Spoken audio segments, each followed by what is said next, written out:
In 1996 and 1997, tournament paintball was evolving to become more of a spectator sport, driven by the creation of speedball gameplay on hyperball and airball fields.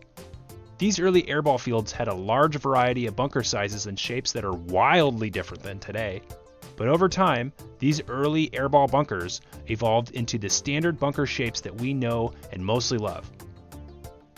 However, I want to talk about some of the bunker shapes I hate.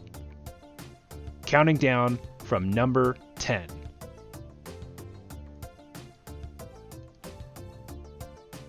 Number 10, rollies. Back in ye olden paintball times, there were only so many different types of bunkers to choose from.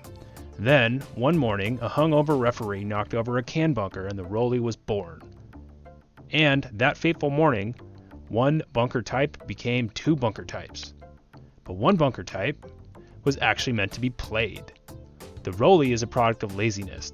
You have to half squat in a horrible "I'm about to poo outside like a homeless man" stance to play it over the top, or you have to attempt to play 4 feet back in the shadows to avoid getting shot in the foot. If any of our grandfather's paintball markers actually worked for a full game back then, the rollie bunker style would have been banned immediately. Number 9, pins. No one but the newest of noobs or the broiest of bros actually plays these things. Come on, these are here to block shots, fill zones, and prevent player movement. They're simply not meant to be played. Well, how do I know? Because pins are never in the one actual place where they could be playable, in the snake. But at least they have their purpose. Number 8, tall cakes. A more modern invention, the tall cake is typically an inviting bunker that says, "Oh yes, you are safe behind me. Look, I am the right height and width to protect you from all the baddies." But the tall cake betrays, because it is not wide enough to slide into or to give cover from any angle, and being so small, it's difficult to press into. Beware the tall cake's trap, player. Number 7, the mini race. This is a snake bunker. It belongs in the snake, or next to the snake, or as the gateway to the snake. Sometimes field designers use up all the good bunkers but have some empty space to fill, so they plop these there.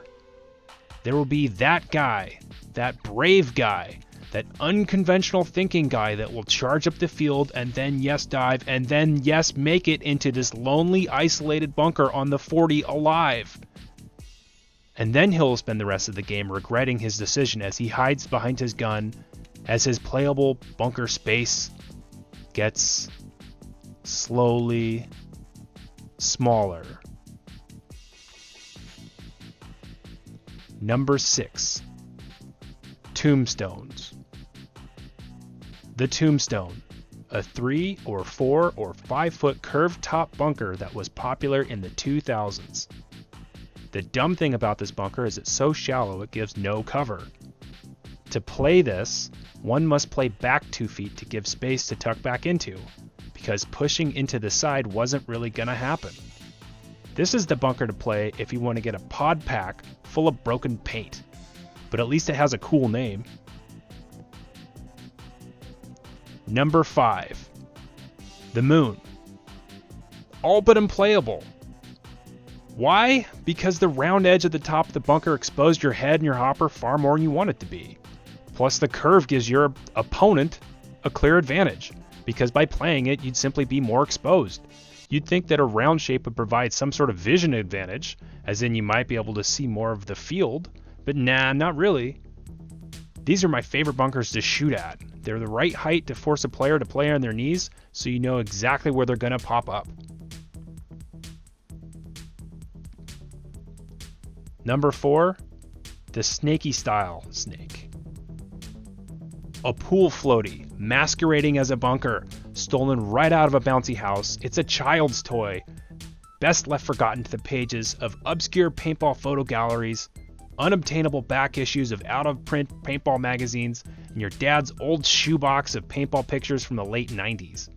I'm pretty sure this bunker came about because woodsball players always had long logs to crawl down.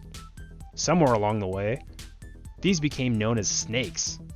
Or maybe one of these old bunker manufacturers made a snake shape first. But regardless, these were terrible. The long curves were pointless. The curve's not long enough to tuck into. And the whole snake is just one height. So by rule, you're visible to every player on the field if you ever come up for air. Number 3, the cake. A staple of the modern snake, it's the cake.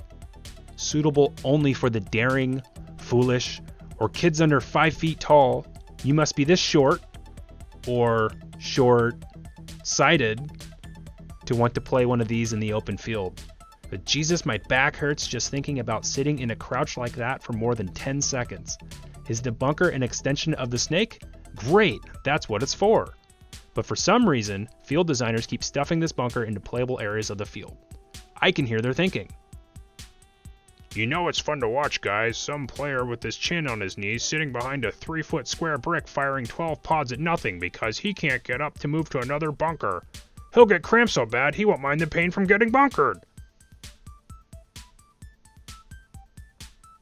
Number 2, spider triangles. Did Spider Paintball invent the 7-foot triangle that plagued local fields in the 2000s? Or did Spider just want their name plastered on every shitty paintball product that would have them? These things were garbage. They're too small to play from any position, too narrow and unstable to press into, and far too small to block a lane or use as a blind. What was the product pitch on these? Extreme Triangles by Spider. Did you ever want to combine math and extreme sports? Well, we did. We took the most epic parts of geometry class and put it on the paintball field. That's right. Now you can play behind the greatest triangle shape of all time, the isosceles triangle. Try to hide behind this spiky thing only to get shot in your face and your fat ass by your buddies. Watch them laugh at your bad decisions. Don't like it? Well, fuck you. Buy our new Spider E-Chopper paintball marker. Number 1, the Mini X. I hate these things. They're an abomination of a paintball bunker. Playing one of these left your hopper exposed at all times. The angle on these were too low to press into, so most players had to play directly into the side of the X.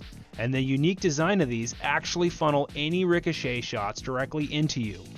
Their slope design leaves you exposed to any player that has gotten past the 30-yard line. I think these were invented by paintball photographers so they could lazily take pictures of players getting destroyed when they try to defend from these things. The Mini X is dead. Rest in piss, Mini X.